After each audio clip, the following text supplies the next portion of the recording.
Welcome to the Morning Update. I'm Heidi Tiltons.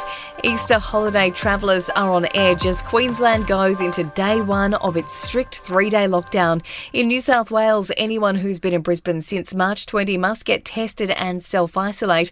Travellers from Greater Brisbane can no longer enter Victoria without a permit, while WA Premier Mark McGowan has reintroduced a hard border banning travel from the Sunshine State. We haven't put a time frame on our hard border with Queensland because what you find is you often have to extend it. So we'll monitor the situation in Queensland over coming days and weeks before we make any decision on that. It's as 1,500 people who may have come into contact with 2 infected Queensland women in Byron Bay have been tracked down using QR codes.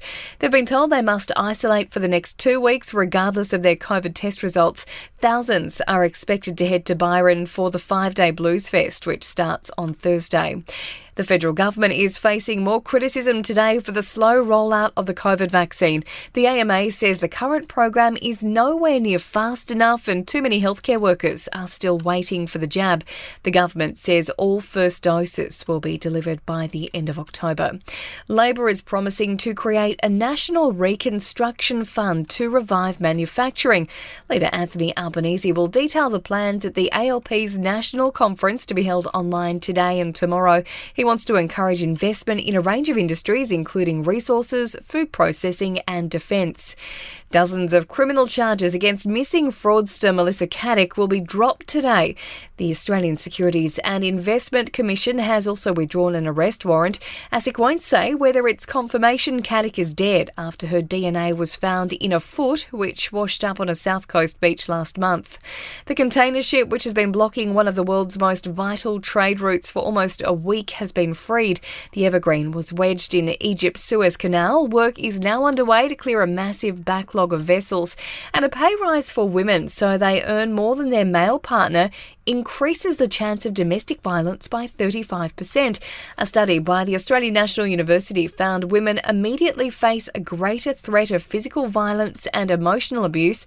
The research matches a similar study in Sweden. Turning to sports news, Ash Barty has extended her winning streak at the Miami Open to 9 after downing Victoria Azarenka in round 16. The win takes her through to the quarterfinals.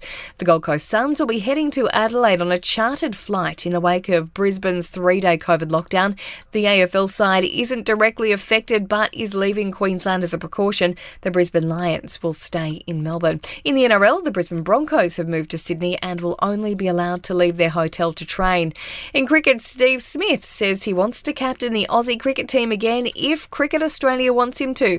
Smith says he hasn't always felt like that after the ball tampering scandal 3 years ago, but he's now keen to lead again.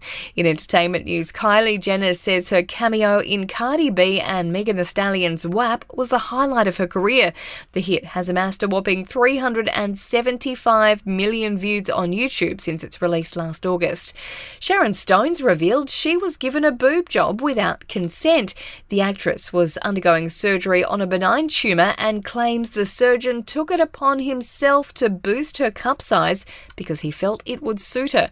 And the motel from Schitt's Creek is up for sale and it could be yours for just $1.6 million. The Rosebud Motel is actually called the Hockley Motel and it features 6 units and a 2-storey manager's suite as well as a detached guest cottage and barn.